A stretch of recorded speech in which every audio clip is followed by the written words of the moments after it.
Super heavy Orcus Diabel Star 60 card pile. And we also have Kashtira and Minkanko for this regional as well.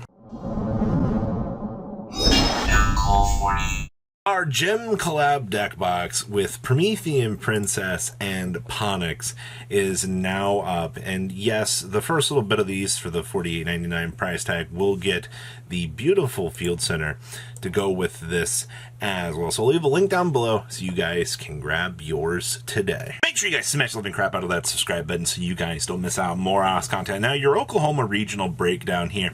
Things in the 7-2 bracket are going to seem a little bit more inviting than what you're going to see here on the initial breakdown. So don't worry, we're going to cash Kashtira in the later half of this video. So your Oklahoma regional breakdown here. We actually have Bysteel Runic being one of the forerunners of this event, which is actually kind of cool to see. You know, Bysteel Runic coming off of Joshua Schmidt's YCS, parade, as we're going to call it here. So many people looked to this deck and said, hey, this deck's going to be really good. Problem is, there's not a Light and Dark's kind of pushing around in the format into some interesting places. We're seeing a lot of people kind of move into other parts of the set.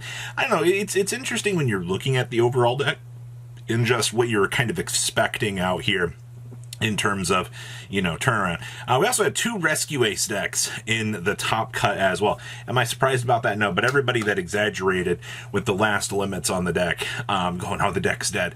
Really, you're being proven wrong constantly right now. This deck has evolved with the times, and it's still sitting out here doing very, very well. Now, we also have Manadium here, and actually, Manadium ended up winning this event. Yay, Manadium. I don't think, once again, people really understand the complexities that we're kind of getting out here with this deck. Manadium has kind of turned into this little bit of a crazy monster, and it still does some very interesting things. We also have Bysteel Synchro back at it again, which is kind of cool to see. We also have Centurion, and then we have what is referred to as the Super Heavy Samurai Orcust Heavy. When you see the list here in a little bit, you're just going to take a look at this thing and you're going to go, what in the world? What monstrosity has this duelist actually created out here to lead them down this path? So, not too bad. Let's pass on over to the top 8. So the first list we're going to be looking at here is our Manadium first place good stuff, and I love the fact that this deck has been rotating. This deck has just become the field spell rotation deck, right? You should go through all of these different searchers, getting the chance to go down all of these different combo path lines just to get to where you need to be. Also, I'm really glad to see that somebody's main decking reframing out here. A lot of very early stage thoughts in this format where, we cannot play reframing in the main, push that to the side. This build's also not playing the enemy controllers, the droplets, a lot of the board breaking cards that you're seeing a lot of people actually pushing towards here. But instead, you see more of a push towards hand traps here with the Nibirs, the Imperms, the Valors, the Ashes. You also see Fenrir's seeing play in here as well, and I can't tell you how much this format has been, turn 1, special summon Fenrir, effect add Fenrir, or, do your search and then search with the Fenrir later. That way you don't get triggered by the draw and lock. But other than that, really happy just to see that this deck is doing relatively well. All right, next up is our Rescue Ace pile. Remember, Airlifter going to 1 is the end of this deck, said so many people. Now, this build is actually on triple Diabellstar. They extended out the full package here. They wanted to make sure that they are guaranteed their searches. You're getting everything that you need to. It's good to go. Now, I also find that post-side decking down here, this is the classic Impulse combo with the Fire Attacker that we see, in memes out here, where you're able to go ahead and, hey, your opponent did something, Impulse Tribute, go into the Fire Attacker. The Fire Attacker gets you basically a Sculpt 2, and then get rid of 1, which can get you further into some key hand traps along the way. That way you can keep that aggression on your opponent and keep the choke points going. You want to make sure that you're able to see the cards that you need to in these matchups, or, it's going to turn into an absolute bad but yeah, things can go bad very quickly here. I mean, your side deck is very, very heavy for a lot of answers. Okay, next up here, This is our 60 card pile, as we're going to call it. We even have Phantom Knights in here. I missed this on the initial look through this. This is crazy to me. So basically we're able to use this Orcus package to filter through, get the King Sarcophagus, and, you know, start doing Orcus combo or Horus lines. And then, of course, we have the super heavy Samurai pendulum scales in here with all of this good stuff. And I think a lot of this synergy is able to be possible because Scrap Recycler is just one of the best multi-purposing tools that you could ever actually want to see. You know, also the fact that this deck does not care. You're able to sift through all of this craziness underneath one little brick house. It's kind of crazy.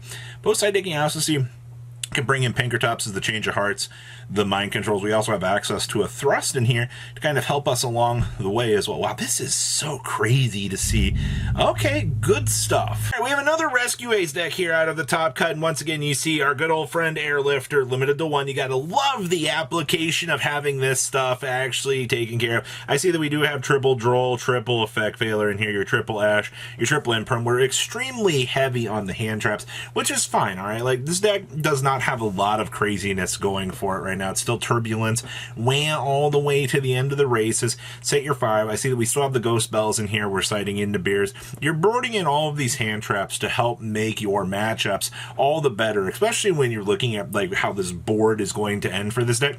You run into some interesting little things. I also see that, you know, with the Spellcaster stuff, we're now getting access to Selene. Selene's going to help open up a lot of these doors for a lot of these end boards here and kind of help you end on something, well, you know, OTK-wise, you know.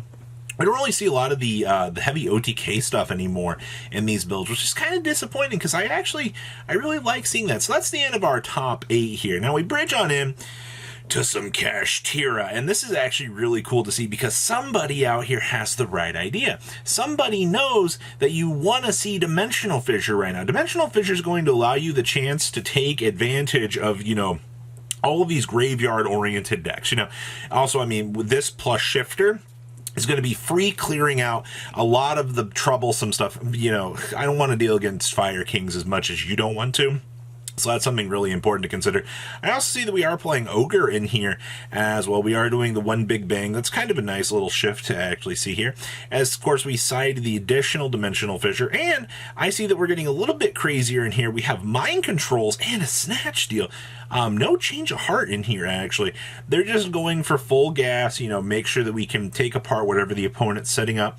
And I think that's relatively fine. You also see double Pinkertops down here as well. And, of course, this deck actually getting access to Utopic Future Draco. It's a really weird scenario that this does come up. You're able to detour and smash through a lot of the opponent's troublesome cards. I also see we have the Harmonizing Gradial in here as well. This is a very nice change of pace to actually see that this deck is still able to go 7-2, and you know, as long as you play against a lot of your best matchups, you shouldn't have a problem out here. Next up is Centurion. Now this build got a little bit more saucy than some of the other Centurion builds that we have seen here in the past. This build is actually playing Dumaltef, making sure that, you know, you can kind of obviously have the additional, I want to filter through and draw some cards, you know. Don't underestimate the power of this card, getting you the ability to mass amount those resources, because this can be pretty good when it needs to. I also see that we're playing the One Bonds and we're playing the Phalanx. We are not playing the Counter Trap card in here. That's that feels a little bit strange to say, but it doesn't really feel like you need it. Now, we are on double King Sark. I think that these numbers are fine for the King Sark. We're also only playing one Emmet. I know a few people have very different opinions on how many Emmets you should play, whether or not it be 2 or 1.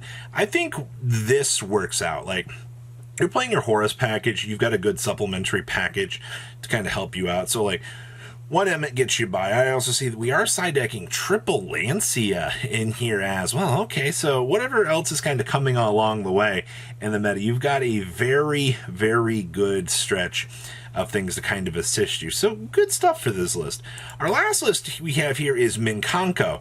You know, ever since Isolde went down and we lost it to a ban list, a lot of people are like, ah, Minkanko's dead. You know, we don't need this anymore. Well, this is much different because we're playing Ib in here.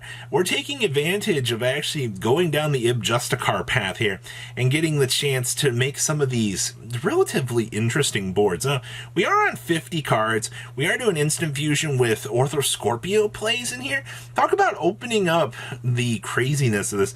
I also see that we have triple ready fusion in here as well, just to be able to get to Alvain, just to be able to tutor out the Ib. All right, because remember, you play so many level 3s in here that it's all just turbo gas, right? You want to make sure that you can see Alvain, and you're going to play as many ways to get to Alvain as physically possible. It's actually really cool. I'll see that we are playing Hidden Armory. Yep. Just so we can do the Snatch Steal plays. Good stuff, good stuff. So, what do you think about the decks out of this regional? A lot of interesting little ideas. Please, leave a comment down below, tell me what you guys think, and I'll see your beautiful faces back here later in the day, guys. Patrons, thank you.